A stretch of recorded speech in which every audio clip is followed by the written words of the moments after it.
operation chatluba manipur police ki gari ahum kuki singna chandel da amang ata thoan kre masalo lakchani joza state asida khoi gi santi purakna ba lengak na kanna hotnari khongthang asida kuki singna cooperation pidrabra natraga khulai paiba sing yokhatuna thamlabra haibagi wahanga sinioja sida ja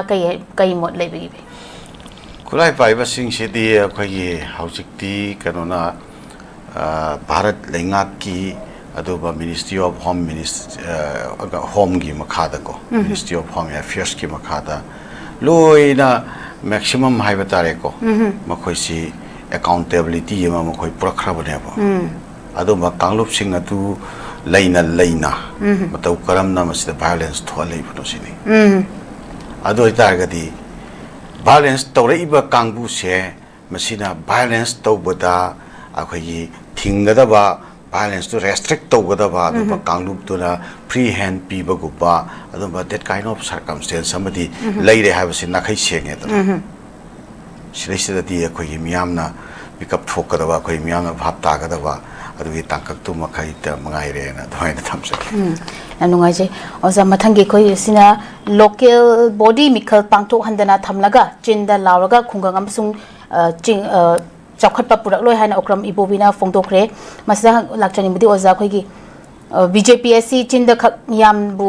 thaza hanba aduga thabak oina pakhapada yamna thinthabani haina congress ki luchingba sina oza okram ibobina fongdokli oza masikara khoina fongdokani oza tasengmadi hojeki matam sida khoigi ngangnariba hainariba issue outstanding issue di meyam am lei haiba tare manipur da adugo our political parties in Marakadi, my political mileage, Luna Bagi, Kota Bagi, Adam Hunaba, Wahiwatame, Amama, exchange Sonaba, Konaba City, and Obanate, Adam Lay, at the Tabotabo Madugi, Manunda, a local self government, Manipur, Lay, and Dre, Haiwa Fonama, Lakpa City, political game, Natraga mileage, you are from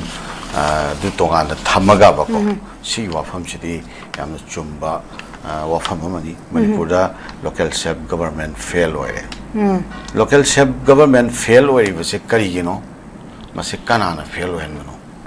local self government to magi masagi nomen course amagi makhada hana mamang da elected oikhiba tugumba local body sing yedumba representative sing do makoi tenure lawyer phawba makoi sing adu patam chana amuka higher body to update Tonana validation Tonana Bogiramata Amkana Baktok election Kari Tindaraga Tamibano election Karina Maramoraga Tindalibano Manipur labor law and order situation Siga Mali Lenabani Haibo from Laitaragati Karigi MP election di Manipur Kari Pangtok Ribano and the Sikuba situation Mamshel Laborina Langak Namase Makoita power delivered to Buse Mase Langak the Yauriba Maruina akhoi MLA sing haibatare legislature sing che masina power si decentralized to pamak tabak politics ta power decentralized to pamak tabi tangka kama adaida manungda madugi CLma yam chauna satpagi mami tai local self government city makhoi da makhoi pifam thokpa akhoi phan delivered Toraga, Maduna, Makoshu, local body sing nasi, Salaiba, Duga, local the Ladiba, Lambi Tongi or on a Traga sanitary goro, Nalayangi or on a Tragana, Mail Tampam Sanga Marile Naboero, Natraga Toan Tongan Bacano Mayam Semaquina, see young sons of an see body sing paralyzed or got Tamba, say,